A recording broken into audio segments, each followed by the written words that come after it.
guys, welcome back to another one. Today we're going to be talking about the ways to save money while fur trapping, or trapping in general. As everyone knows, trapping for profit is difficult, though it can be done if you are diligent and aware of your spending.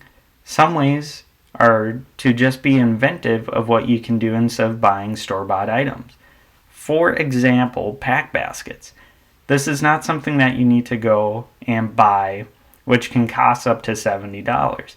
You can make this yourself by taking an office plastic trash can, cutting some holes for straps and using old backpack straps or rope, and then just a couple holes in the bottom to make sure no water stays in it. And right there you have a very effective carrying device for a fraction of the cost of a store-bought one. Next up is wax dirt or wax sand.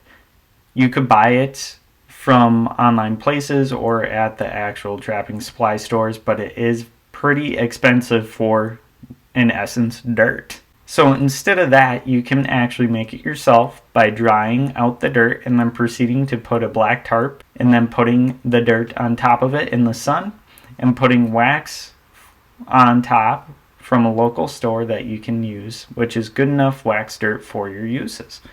We have a video on this as well if you are interested. Next up is your actual trapline route. Making the route something that makes sense to bring you back home from one of the last stops, like a circle route, in order to keep your gas bill low and also stopping any wasted drive time.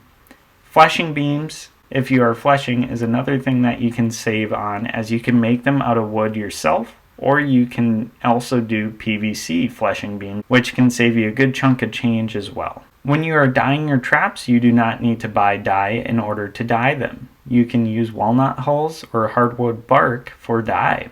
You boil it, and then it will be the same as the powder or liquid that you'd buy from the store. Rebar stakes is another way to save if you know how to weld or know someone that can weld.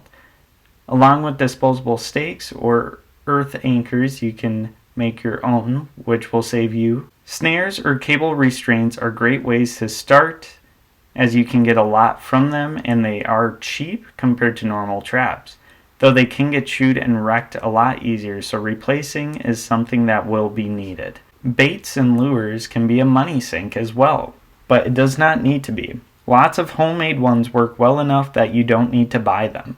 Raccoons, for example, will eat cheap dog or cat food, and you can make that yourself by mixing in some table scraps for smell and bacon grease. Other animals, you can use glands from the ones that you catch in order to catch more. Like beaver oil and coyote urine, things that you get from your catches that you might not sell, and making a use out of them is how you can help make yourself get a profit at the end of the year. I am sure I missed a lot, but this is a good starting point for most trappers right here. But if you have any different ideas that I missed, please go ahead and leave them down below, or if any tricks or tips that you have as well. If you want to see some of the equipment that we use, we do have affiliate links in our description along with our gaming channel. If you enjoy that, be sure to check that out as well. Thank you for watching, and we'll catch you on the next one.